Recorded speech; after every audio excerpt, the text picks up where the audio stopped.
This is the Horse Radio Network. This is episode 171 of Horsemanship Radio, brought to you by Finishline Fencing, the original and only warranted horse fence of its kind. Horsemanship Radio is part of the family of the Horse Radio Network, and today we have some really interesting guests, too, from South Africa all the way up to Denmark and back, really centered now in the U.S.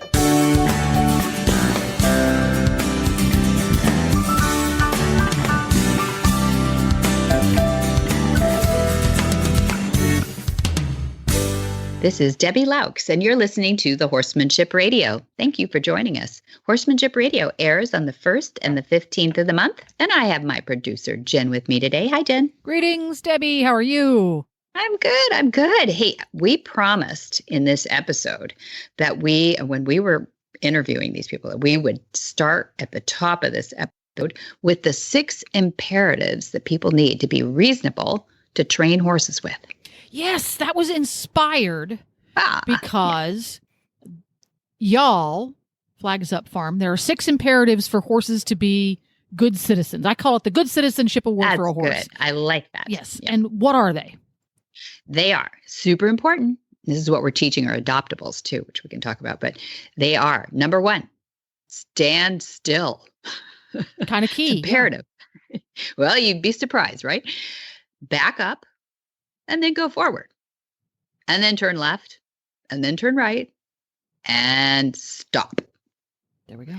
Seems so simple, right? Seems so simple. Do you know how many champions do not have all 6 imperatives? If you have a horse that paws at the in gate of the horse show, your horse does not have one of the imperatives, which is stand still. Stand still. Am I right? That's right. Well, that was inspired because in order for a horse to have those 6 imperatives, to gain them, to learn them, to embrace them, because he's got to want to be that way. You can't force him to. Yep. He requires a human to teach it to him, because the human's the one causing these situations where he requires them. But there's probably some imperatives for a human to have in order to be a good teacher to that horse. So my challenge to you was, what are the 6 imperatives for a human to be on his way to being a good horseman? Well, there's really one imperative, and that's the most important, and that is to understand the horse. Because if you understand how they're so different than us, and you get them, you get that they're flight animals, you get that they're prey animals, they're into pressure animals, you get that reward for them is not necessarily that peppermint that you gave them, but a reward for them is pressure off. We've talked about that for years here now, right? Mm-hmm. And that if you understand and get inside their brain and can read their body, then you can do almost anything, because you'll be fair and you'll be a good student of the horse. But I think there are some things that make some people, they're just born better with horses. And I don't want that as a cop-out. Everybody can acquire these things. Yes. It's just harder for some of us than others. But I think somebody who is physiologically quieter, they have an advantage. So if somebody is just a little turbo motor running all the time, horses don't trust that as much, and they're going to have to work on their physiology. If somebody just has a, average heart rate of about 40 all the time, man, they got it made. There's no excuses, right? Mm-hmm. And somebody who stays in shape, if you're not a potato sack up there, your horses are going to be a lot more keen on having you up top and pulling on them and everything else too. And I think there are a lot of people that get into the industry late in life, and still can be just as good because they don't have any bad habits too. So if anybody's listening to this and they think, dang, I'm 40, I'm 50, I'm 60, I'm 70, and is it too late to get into horses? You could be the best student on the farm, at the X Center, So don't be discouraged by that. It really is how well you understand the physiology, the patterns of horses. And I think, these people that we have on, that we interview today, Simon and Charlotte and my mom, Pat Roberts, they really are pretty intuitive with their horses, probably so much so that they don't even know how good they are with the horses. But we can replicate that. We can study them and learn to breathe deeply and learn to read our horses. And I think there's a really cool trend going on in horses. And by trend, I don't mean a fashion. I think it's never going to go backwards, is the trend of doing a lot more groundwork before you ever get proficient in the saddle. A lot of people say, hey, I'm okay when I get in the saddle. I'm not afraid at all. But I'm kind of afraid around my horse on the ground, which to me says that you don't really understand your horse enough, because horses don't want to do anything to you. They're not set out to run you over. They really aren't. But if you understand fears and you watch for the signs of things that might blow up, you're probably not going to get stepped on, but you gotta understand. You gotta understand to hold your ground. Things like don't let the horse move your feet. You let him have his little tizzy. You stand there and then reel him back in when he's gone to the end of that, should be 12 foot at least, lead line. Just understanding all those things can be taught. And that's good news, because a lot of people say, oh man, he's just a natural born, or she's just got it all together. Not necessarily. Even speaking about these 6 imperatives for the horse, standing still, there are some really big names. People would recognize them if I said them out loud right now, who can't even stay in a ring to accept the ribbon or the trophy. Why? Because the horse won't go there and stand still enough for the photo. Yeah. They either have to walk them in or they have to send somebody in. So the horse is just so hyped up. That's not good, and it doesn't really reflect well. And so it's fun. It's fun to see champions now starting to relax on their horses, and especially in the reining and some pretty extreme sports where you can see the horse go back and just lop-eared takes a nap. That didn't happen in like Western reining when I was growing up, and cow work. The horse always seemed to be pretty amped up. I mean, how many thoroughbreds on the track learn to back up? Very few. Because why would they ever need that gear is what most trainers have thought over the years. But when you see how polite you can mount them if they're taught to stand still, or even back up if they've gone a step or two over the mounting block area, it just makes for a nicer life for them, and certainly a safer, nicer life for their riders as well. Yeah. Cool. Yeah. Well, there you go. Imperatives for the humans. There you go. Thanks for asking. There we go. And I'm going to have another challenge, because I'm going to take on the next episode, we're going to write this down, the 6 imperatives for people to be reasonable to train horses. What I'm going to do is take those 6 imperatives: stand still, back up, go forward, turn left, turn right, stop. And I'm going to apply them to a human. Okay. You're going to match them up, huh? I'm going to match them up. So stay tuned for the next one. And now it's time to get on to our first guest. But of course, we need to hear from our title sponsor, who is Finishline Fencing. I'm with Kim and Lisa again from Finishline Fencing, and we were just chatting about some of the things that people have been bragging about on the Finishline Fencing. And I thought, you know what, we should put that all together in one spot. And you just rattle off all the great things that you tell us about Finishline Fencing, like how strong it is and how easy to install. But shoot, you got the floor now. Well, thank you, Debbie. So Finishline is strong. The standard Finishline is 1,250 pounds of tensile strength per strand. Finishline XL is 1,850 pounds of tensile strength per strand. It's very, very easy to install. You can use any type of post, wood, T-post, vinyl, honestly, anything. It's lightweight. Finishline only weighs 24 pounds, and that's 2,000 feet on a spool. Finishline XL is a 2,000-foot coil, and it only weighs 30 pounds. It's also weather resistant. It can withstand UV light temperatures between -40 and 130. It never sags. It never loses its tension. It's maintenance-free once you install it, which is a great benefit of it. And there's actually no metal wire in it at all.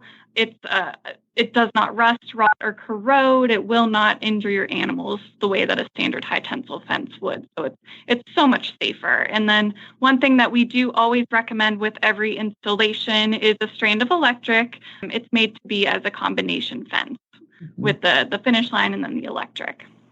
Yeah, so easy to install, lightweight, maintenance-free, no metal wire, no rusting. I don't know why anybody would choose anything else. Exactly.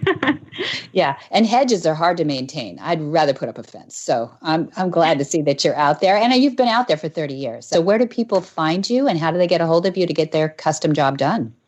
Yes, so you can find us at finishlinefence.com. Our Facebook page is Finishline Fence, and our phone number is 877-625-6100. We have a full shop on our website. You can always give us a call. We would be happy to get you a quote. It is great for the do-it-yourselfers. We don't install, but most of our customers just do the installation themselves. That's how easy it is.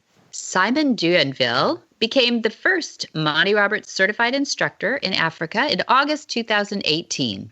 He's also one of the only 14 lead-up instructors worldwide, a groundbreaking Monty Roberts program that has been scientifically proven to reduce violence in at-risk youth.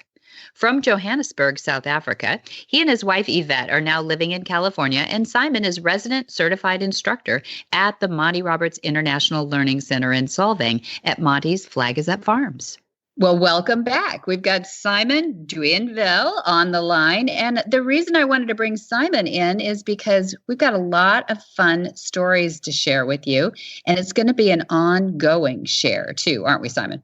Yeah, it's really fun. But I thought, since you have become the new resident instructor at the Monty Roberts International Learning Center, it was an important time, I think, an important pivot for both you and the school. And it would be important, I think, to learn a little bit about your background and how you got where you are. It's a pretty incredible story. And it starts with, you were born in Mauritius, am I right? I was born in South Africa, but my father is Mauritian. That's it. Okay. Tell us a little bit about did you grow up with horses? Well, yes, from a young age, I've always been an enthusiast and always wanted to be with horses more than people. Wherever I could and wherever my parents could afford it, we went out and did camping up in the Drakensberg Mountains, and I'd always be hanging around the stables and waiting for the next ride. So, yeah, I tended to try and do more riding than anything else, and it was going into junior school that I kind of got a bugbear. Well, I kind of saw a couple of my colleagues playing polocrosse, and I really enjoyed the look of it. It was a nice fast game, and just running around, playing with the ball and the racket. And now polocrosse is, tell us a little bit about that for those who don't know. A polocrosse, is it literally like a hybrid between polo and lacrosse? Yes, I would say so. Similar to lacrosse, except you're on a horseback, and there's three horses to a team, positions 1, 2, and 3. I won't go into the whole you don't have to tell the rules and everything, but for the regulations. But a very fast-paced game, nice and easy, a lot cheaper than polo, I would say. With polo you need 6 horses to play 6 chuckers, one horse per chucker, whereas with polocrosse you play 3 chuckers and you've only got 1 horse, so a little bit more of a break or rest time in between, but you are using the same horse for each chucker. So, it was a nice sport. You didn't have to spend a lot of money, and you could do a lot of practice on the ground with your racket and ball, which really helps. Yes, I played a bit of polocrosse when I was a lot younger. Really enjoyed the sport.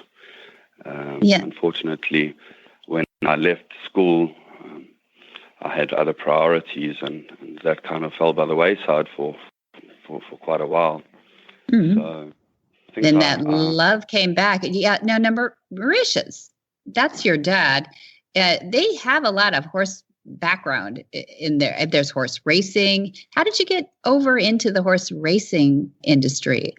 Eventually, I know you did when you got back into horses, but was that sort of brought in by a love from your dad?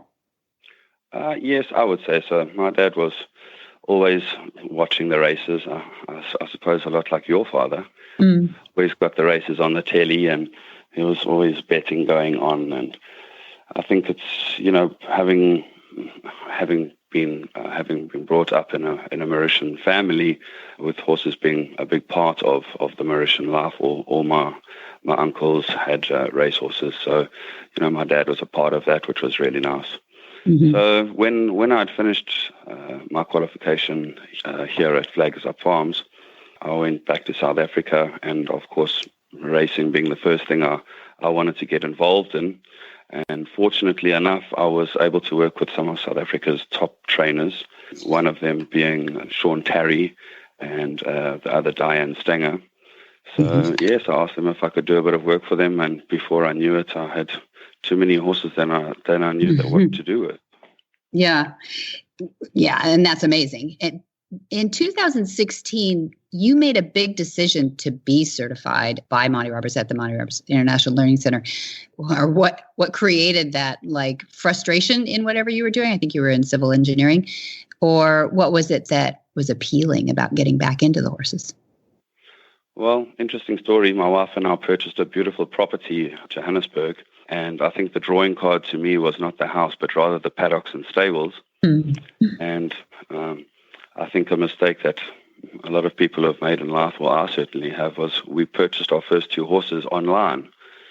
So these two horses arrived and were offloaded, and they jumped out of the trailer and off they went, and that was it. We couldn't catch them. We couldn't get near them. We had to figure out how to actually work with these horses. And so I did a little bit of research and obviously found quite a few different styles and methods, but I found Monty Roberts' methods to be the most appealing to me. So I did a little bit of studying and research and YouTubing, and yes, I found his join-up methods and gave it a go.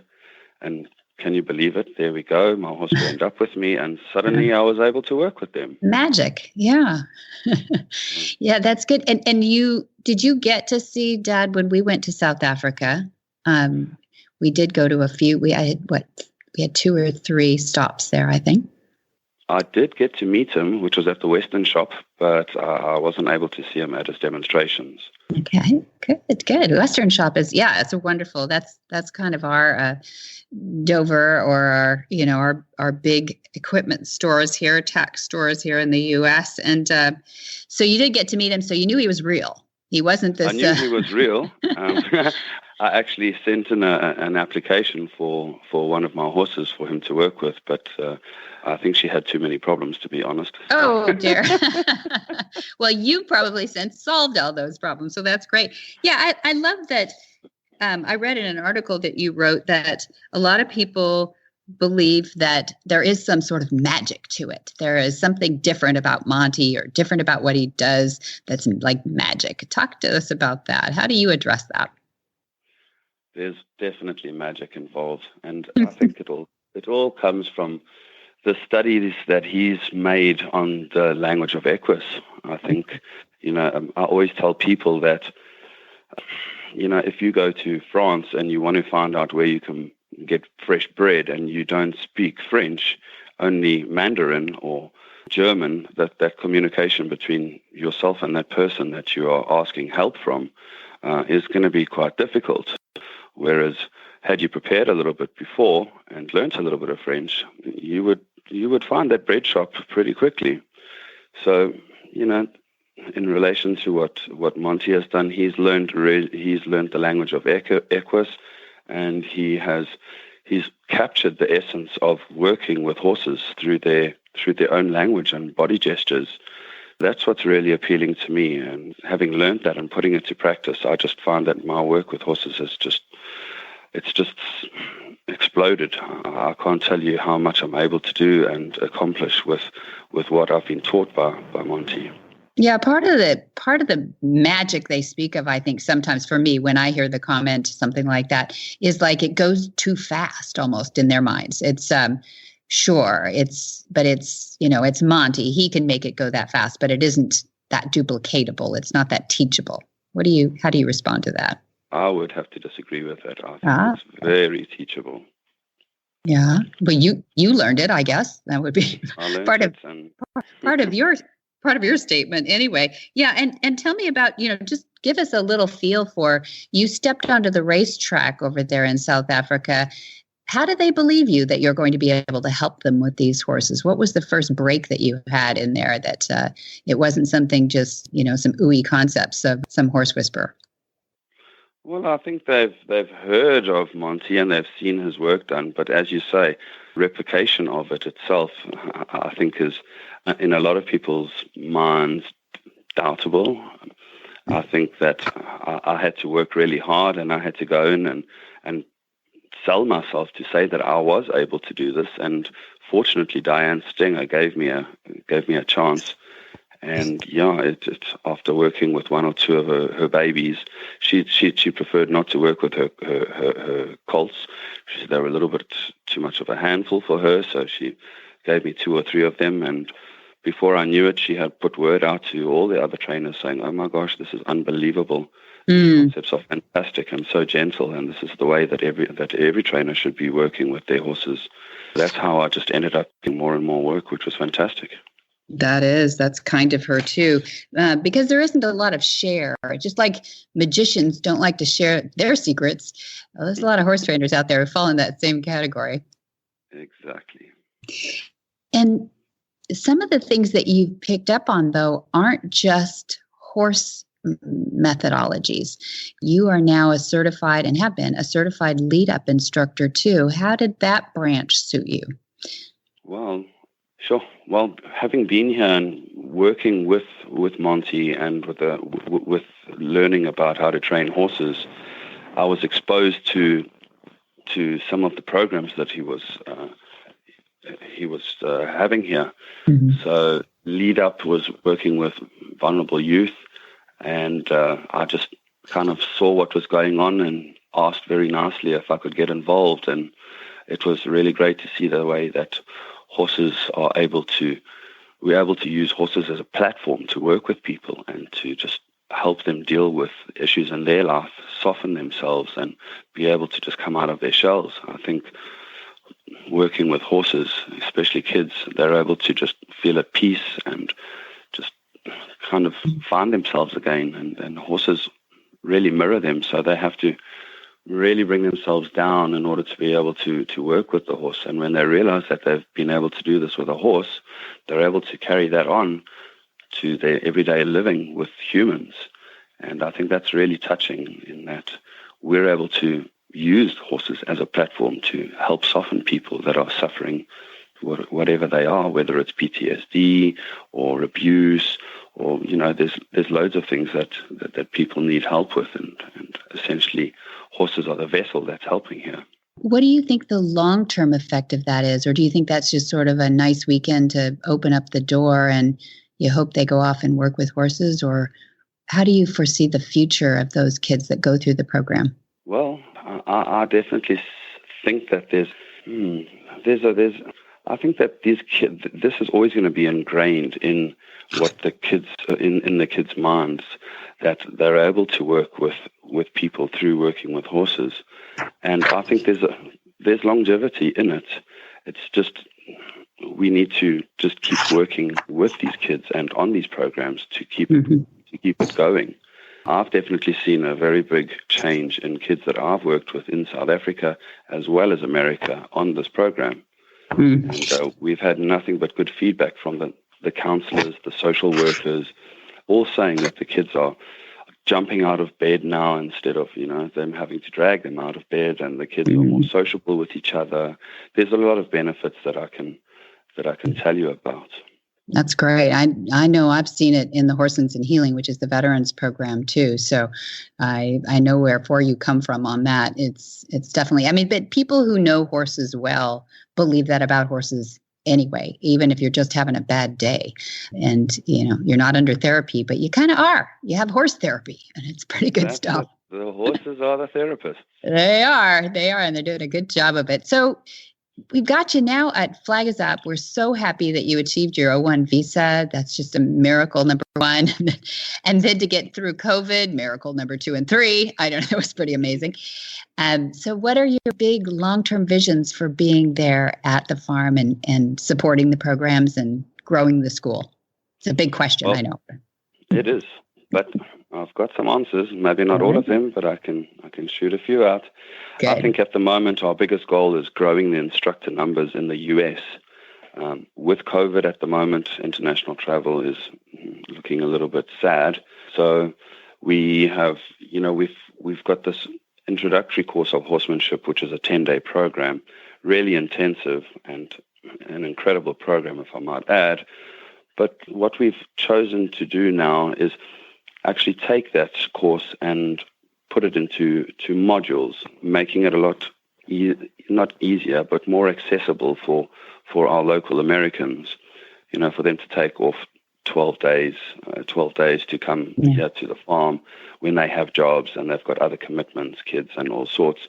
It does pose a little bit of a problem. However, now that we've put it in modular structure, they're able to come for a weekend. It's a course per module, and there's 4 modules. So once you've done all 4, that qualifies as completing your introductory course. So I'm hoping to push quite a lot of these modular courses throughout this year of what we've got left. And of course, next year we're going to punt it quite hard and try and get as many Americans in our system and doing the Monty Roberts methods as possible. Mm-hmm. So that would be one of them.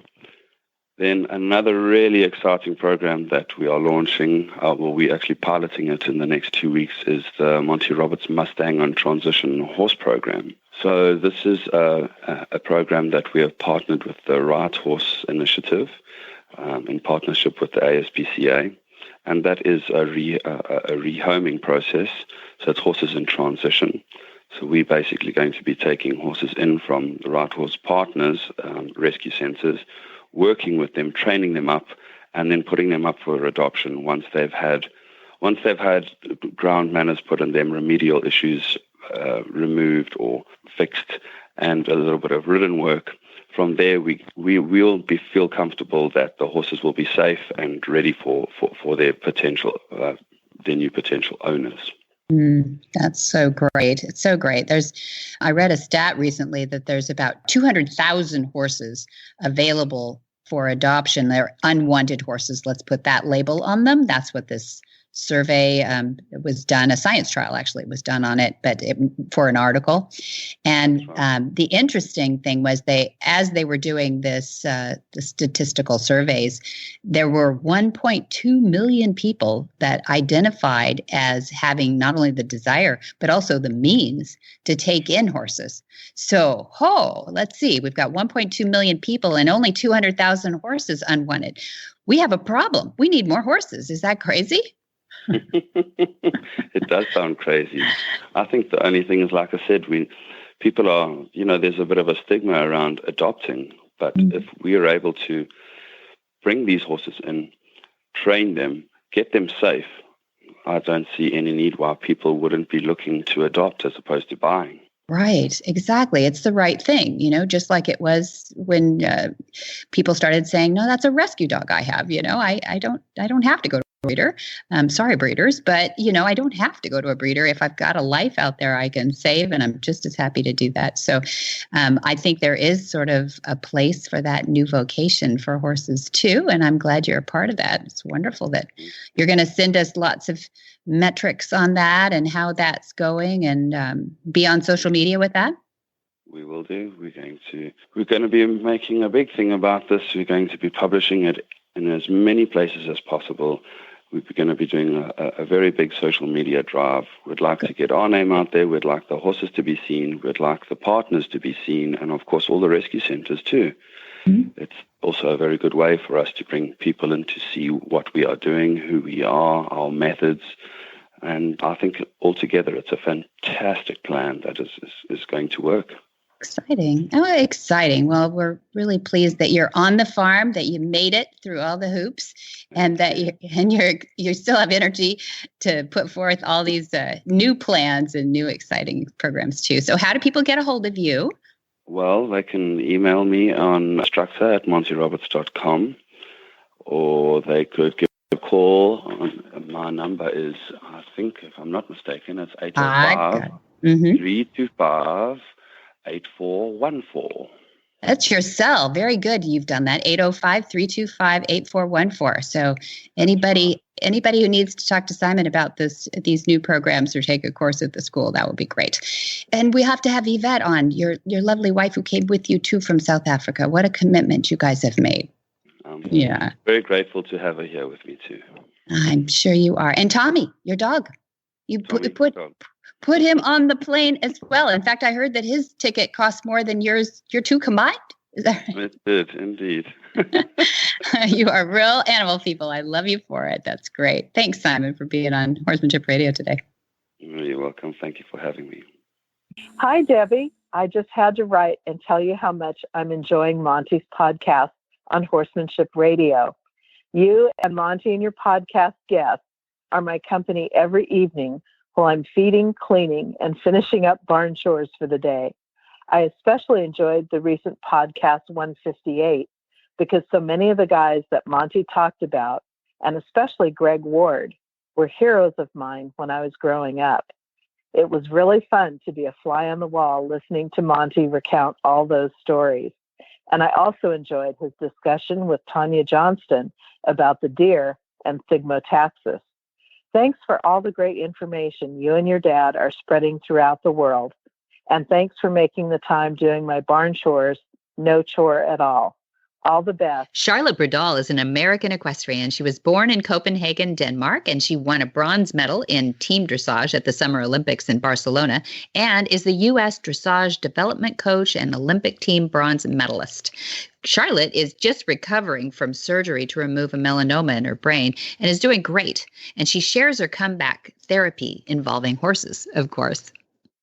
Well, welcome. I've got two of my favorite ladies on the line, and I'm so happy that we could coordinate this because I've got Charlotte Bredahl Baker, and she is, are you in Moore Park right now?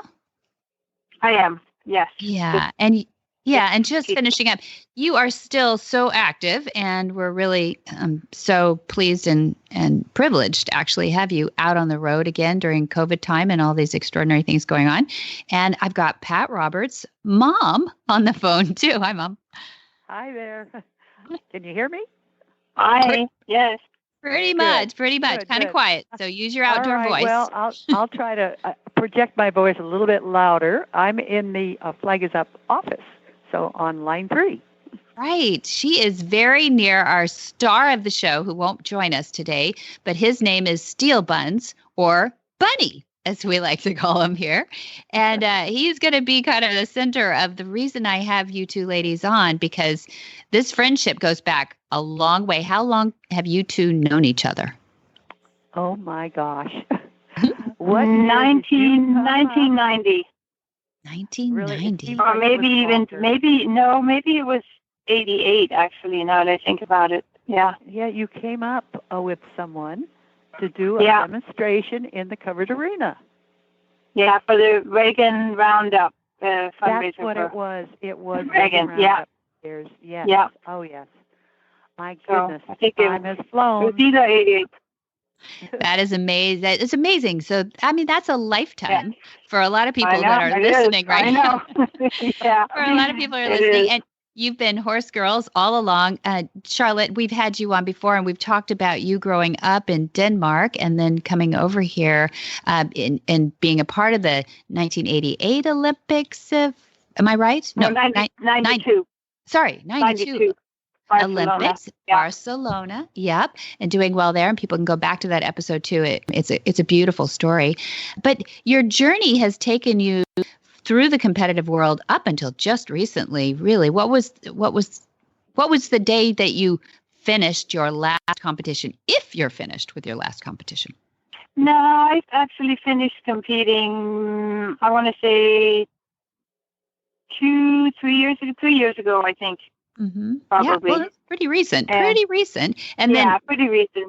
Yeah. And I've been focused on coaching I've worked for the U.S. Equestrian Federation I'm going on 6 years now that I've worked as coach for the Federation. And that's what you're involved in now in Moore Park? That's what I'm, actually not today, that's private coaching, but I do work kind of full-time for the U.S. Equestrian Federation. Very full-time. You too. Yeah. You're a hard worker. Yeah, and I think you put some of that work ethic to work on your latest challenge too. I mean, as if COVID wasn't enough to challenge everybody in their travels and their lifestyle of competition horses, helping these young students. Tell us a little bit about your passion for the youth and those up and comers that you're helping develop. Yeah, I mean, I've always enjoyed coaching, and I've always enjoyed, helping youth. I mentored a lot of kids over the years, and for 4 years I was assistant youth coach, and that was my focus, was coaching young riders. But the last 2 years I have been what's called development coach, and the riders I work with there are mostly professionals, mostly young professionals. So there's still an element of mentorship in that, but it's really the next generation of Olympians, we hope. That's the goal. I have a group of typically 25 riders that are in my group, and from that group, hopefully, a lot of them will move on to the elite, which is a group of about 10 that'll be the ones that'll go to the Olympics and all the really, really big time stuff. That's so. And I love it. I love it. It's really, really rewarding. And since I had my operation, I have still been working pretty much full time. Yes. Yes, you Wonder Woman. I mean, from home. Well, yeah, a lot of us are doing that without any challenges at all, except for not liking technology all that much. But you're an amazing woman, and I thought there's an amazing horse that we just mentioned too, Steel Buns, and Mom and Steel Buns are a partnership. She has shown Steel Buns. How many years did you show Bunny, Mom? I showed Bunny. Let's see, he is now 15, and I started showing him when he was about 4 or 5. And I showed him probably for about 5 years before I passed on to Blackie. And for the last 5 years, I've been showing Blackie, a half-brother to Steel Buns. Right. And they're still big motored horses. And both of them have carried me to some really nice wins. And it's so much fun to watch Charlotte out there in the arena dressage riding him. Yes. I guess that's the term. And Bunny is such a sweetheart. Oh my gosh, they make they look great together. It's amazing. Absolutely. Yes. Charlotte, you share whatever you'd like to about the reason you came to teach him a little Western dressage. Yeah, so about now going on almost 4 months ago, I was diagnosed with a brain tumor. And the reason I found out about it was because I started losing my motor skills, and particularly in my left leg. And as it progressed, I ended up being basically paralyzed on my entire left side, from my toes to my shoulder. And that was the case when I had the operation. And for about a week after operation, I was still not able to really do anything. I mean, couldn't get out of bed or couldn't do anything. But then from there on, it started getting better, and I ended up in a rehab facility for about 6 days, which is supposed to be 2 weeks, but somebody had arranged for me to get a flight back to California, and it was just a better situation. I was in Florida at the time when that happened. And so anyways, when I got back to California, of course, it was all about getting rehabbed as quickly as possible, and I really put 100% into that, doing everything I was able to, slowly, of course. And in the beginning, I was for sure not able to ride. But after about 2 months of just working on walking and all the real basic stuff, I decided that I really was wanting to get on a horse, and I felt I was ready to get on a horse. But obviously, I wanted a really, really safe, quiet horse, and not too big. Of course, the Warmbloods are very big. Yeah. And so I called Pat, because I know they always had some really wonderful quarter horses. And I actually had been on Steel Buns before, but I didn't think of him at the time, because when I called Pat, I just assumed he was still working him. But when I called Pat, she said, "No, you can ride Steel Buns, because he's actually not in work now." And I just thought, that's just perfect, you know. And at first I was really reluctant. Just the idea of having to get on a mounting block and get on a horse was scary, because I just had no idea how my balance would be in the beginning. But as soon as I was in the saddle, it really didn't feel that foreign. I mean, that's when the muscle memory from something you've done for so many years kicks in. And it really felt quite good. I mean, of course, I was nervous because I'm terrified of coming off that close to surgery. It was only 2 months ago, and of course, it takes a year for something like that to heal up 100%. But anyways, Bunny was absolutely perfect, and I started riding him 4 or 5 days a week, and just obviously carefully in the beginning. But he was just the perfect, they call him babysitter for me, because I just did not have to worry about him doing anything silly, and he's beautifully trained for the reining, and it does carry over to the dressage, quite a lot of it. And it's just been so much fun riding him. And of course, in the beginning, he had it very easy, but now, once I was feeling a lot stronger and my legs were feeling more equal in strength, and now he's having to work, because now, of course, I want to turn him into a dressage horse. And he's being such a good boy, and he's quite an athletic horse, so he's learning things, rather quickly, or very quickly, and is just very, very relaxed about it. And it's been great fun, and just feeling that progression, not only in me, but in him too, as we go along. And it's been really great. And it's Beautiful. been super great for me, building strength in my leg and my balance. And I really feel, when I'm on him now, I feel as balanced as I did before the surgery. I really do. Oh, that's amazing. So, and you're not just doing physical therapy, you're also dancing and playing tennis. And am I missing anything besides the riding? Well, those things are my physical therapy. I haven't gone to physical therapy. Yeah. I done my own physical therapy. Yeah. I did the 6 days in Florida when I really couldn't, started from not being able to get out of bed. And then a week later, I was able to walk very, very, very slowly. And then as soon as I got back to California, I just started doing everything that I loved to do before, including having a dance instructor come to the house 3 days a week. And that was actually hugely therapeutic too, because you really have to connect to your brain to do dance patterns and stuff like that. But then when you have a partner, it keeps really helps you with balance and everything. So I wasn't worried about falling. And then my other passion has always been, a long time, been tennis. And so we have a ball machine, and I would go out and start hitting the tennis ball, but I wasn't moving my feet. I was just focusing on my upper body coordination and the eyeball coordination. And then we had a fitness trainer come in 3 days a week. And from there, I just been, and then, like I said, 2 months in, that's when I started riding, and that really gave me a big boost forward.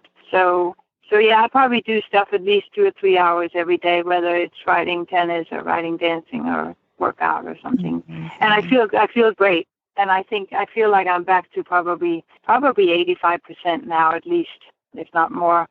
So, and that's an incredible timeline. That is an incredible timeline. Some people might take, a year and hope that they can be. Are you? I know.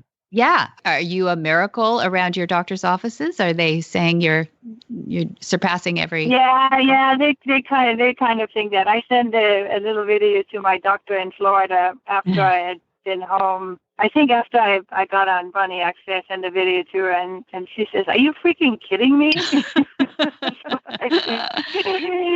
No, they were. Yeah, they're very, very, very happy. Yeah. So, but I contributed that. A lot of it. I mean, number one is that obviously the surgeon did a great job, because the tumor was right next to the motor skill. So obviously he did a great job. But I also think the fact that I had all these other things in my life before the operation has been a huge thing, because the muscle memory really kicks back in when you get back to doing the things you already really knew how to do. Oh my goodness. So the riding and the dancing, especially those two things, because your brain is also very, very involved in those things. It's not just like running running or Right. swimming or something like that. Just- You're really, your brain is very engaged. So, Yes, there's a strategy to everything. Yes, not just not just a sweat. Yeah, Mom, can you believe that actually Bunny has responded nearly as well as Charlotte has to the therapy as well? I swear they're a team. Bunny has always been a fast learner and the most generous horse. He just, he wants to do well. He's got this great personality. You just, everyone that is around him always says they just love him because he is such a sweetheart. But he has really, the cream has risen to the top. Just, he's in his element. And when you see the two of them out there, and he's so willing, it's just, I love watching them. I go out there on another horse and just watch them, just see what they're doing. But you have to give Charlotte so much credit for making up her mind that she was going to overcome this, and she's doing it in just the best way possible. She's an inspiration for anyone that's ever gone through something like this. It's a lesson that you can overcome if you have the desire and the heart and the willingness to put the time into it. So I just take my hat off to Charlotte every day. Every day. Thank you, Pat. Thank you. And I am so grateful to have, he literally is the most perfect horse I could have for this period in my life. No, he really is. I could not ask for anything more perfect. Yeah. Yeah. But it was funny, the first day I came over to get on him, I was expecting him to be like 15 hands, and then because most quarter horses are not that big, and then he was 16-1. I'm like, whoa, he's not so small. but anyways, it has not been an issue at all. No, he's great. The other day when Pat was watching me, she says he doesn't move like a quarter horse anymore. True. He has these big moves of a great big form. I know. Well, it just shows that Charlotte's an amazing coach on top of the horse and from the ground too, and in a Zoom call apparently too. So really fun to hear all this and to see that people, stay in shape, get people back in shape so that you can prepare for moments like setbacks, and then your muscle memory is there. Nobody can do it like Charlotte did, and I wouldn't expect anybody to expect to. But I think it is inspiring, though, that people should look at setbacks as not the end of something, but something that you can aspire to come back from. And that's a big message for, a sport that is a bit of an extreme. And there are issues of, in this case, you didn't get bucked off or have any of those problems, but you did have a health setback, and all the muscle memory and all your health actually lent to your coming back, I'm sure. Yeah, no, for sure. I can't imagine having gone through this if I had been, heavy or really out of shape going into it. That I would have taken, I'm sure, 3 times as long, if not more. I can't even imagine the difference it would have made. Yeah, for sure. For sure. Well, and Bunny is glad for the exercise too. He looks fantastic, and I think somebody should come along and start a Western dressage competition here. So I know. No, I'm really having fun now training him we're doing changes. He started doing. I can do 3 changes now. 3 in a row. 3 ones on him now. Just started introducing that. On the straights. Yeah, no, it's graceful. It's beautiful. You guys are just partners, like you've been doing it for years. And I think, when's the next time you're going to be riding out here? I'm going to come see. I'm going to ride him tomorrow. Okay, I'll see you tomorrow. Okay, I'll let you know what time I get there, but it should be relatively, early morning. Not early, but. Okay, we have our Horse Sense and Healing here with veterans too, just so you have a heads up too. Okay. Yeah. So perfect. Out there. Thanks, ladies, for joining us, catching up. Thank you. Yeah. Okay. Thank you. Great. I'm excited to introduce you to Coro, my new online shopping destination where I can find all my favorite horse care products for the best prices, and they're shipped directly to my barn door. Coro was created for the horse owner and horse care professional whose hard work and dedication goes into caring for their horses. To make it even easier with industry expertise, they have tried and tested products, and they even have horse-inspired storytelling all under one roof. They offer auto ship so that you can never run out of your go-to supplements, your grooming products, your fly sprays, your horse cookies, and more, where you set the frequency of how often you receive items, as well as you can unlock additional savings they have up there. They even offer an afterpay, which I like, which then splits your payments into 4 payable every 2 weeks. It's great. Coro has something for everyone, no matter what breed of horse you have or what their job might be. They care about the way you care about your horse, which is why they have tons of content on their blog. It's what makes them different. Coro stories, and they created a community on their social platforms to help educate and entertain and even inspire horsemen and horsewomen alike. Owning a horse can be expensive. Caring for them shouldn't be. Check out their website today at coroshop.com. That's COROSHOP.com. And use the code horsemanship10 for 10% off your first order today. This is all for the love of your horse. Coro. Whisper the language of the herd. Listen, you don't have to say a word. It's time for Jamie Jennings to fetch an email from Monty Roberts' inbox and share a morsel of Monty's wisdom in a little segment we like to call Ask Monty. Leave this world a better place than mine. The magic in the language of the herd. Dear Monty, hello, I love everything you stand for with making the world a better place for horses. If I could have just 1 minute of your time with a quick reply. I'm working on a project to help my clients who have been in riding accidents or just lost their confidence. Have you ever taken a hit on your confidence when working with horses or other aspects of your life? And if so, what did you do to boost yourself up and overcome it? Thank you so much for your time. I have looked up to you my whole life. Monty's answer. You have to realize that I wasn't in the horse business until I was 3 years old. You must be aware that as a child, there were many circumstances that frightened me. You should know that my father was one to cast me into situations fraught with danger. My work with horses in a nonviolent fashion as I grew up led me to understand that they mean no harm to a human being. It was then my responsibility to handle each situation as aware of their environment as much as I could possibly be. Once I was fully aware of the underlying principles of equine life, I could never lose my confidence. I often say to students, look in the mirror. You are the problem, not the horse. Change your own actions that simply don't take your confidence away. The better you are as a student of the horse, the more confident you will be. When we get it right, there is every reason to be confident. For more of these insights into good horsemanship, go to MontyRoberts.com and click on the words Ask Monty at the bottom of the page. What in the wide, wide world of sports is going on here? Where in the world is Monty Roberts?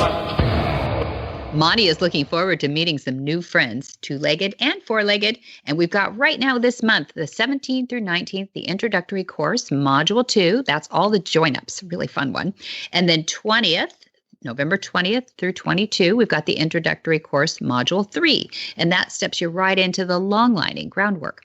Then in December, we have December 1 through 3, the introductory course, Module 4, and that's the last part of the introductory course, intro course of horsemanship, and that is preparation for your intro exam. So that will finish up the year for that. And then we have December 4 through 6, we have our Horses and Healing program for veterans and first responders.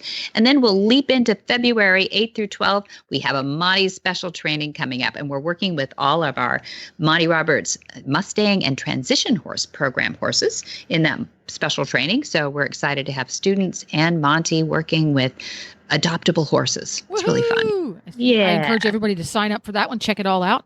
And you can find all of that information and a whole lot more at montyroberts.com. Spiffy new website that's full of information and super easy to navigate. Mm-hmm. There we go. And if you want to go old school, you can call Monty's Farm, Flag Us Up Farms on the phone. It's 805-688-6288. Or you can go to montyroberts.com and the phone number's there. Amazing. Yeah. For details about today's show, go to horsemanshipradio.com. You're going to find links, photos, and more information about today's guests and topics. We love your feedback. Please go over to Facebook. And if you haven't done so already, like and follow Monty Roberts. He's the one with a little blue check mark. Yeah. And put on there things that you love to hear about on the show, guests that you might want to hear about, questions that you have that you would love to hear us talk about, et cetera, et cetera. That's the place to do it. Or you can also do it on Twitter, because Monty Roberts is on Twitter, and his handle there is Monty_Roberts. And if I remember right, he is also on Instagram, yes? Oh, yeah. Gorgeous photos. It's really fun. There we go. If you're one of those picture people, go over to Instagram, Monty_Roberts. And you can get the app for your phone if you haven't done that already. We've got a lot of homework here. Get the Horse Radio Network app for your iPhone or your Android. Or if you don't know how to do that, if you don't know how to go to your app store and search for app and download it, find someone with one digit in their age and they will do it for you. That's right. Yeah, don't go to the 2 digits. Don't go to a 20-something. Go to a 9-year-old. Yeah, go to a 9-year-old now. 8th grade's perfect. Oh, maybe that's teenagers now. But yeah, and thank you very much to our sponsors. We could not do this show without them. That's Finishline Fencing. I've got now Coro horse products going and Monty Roberts University. We're so excited to have all of those sponsors on board, because not only do they love us, they love you and your horses, and they're all good for it. Be sure to visit all the other great shows on the Horse Radio Network at www.horseradionetwork.com. Until next time, have many happy horse hours.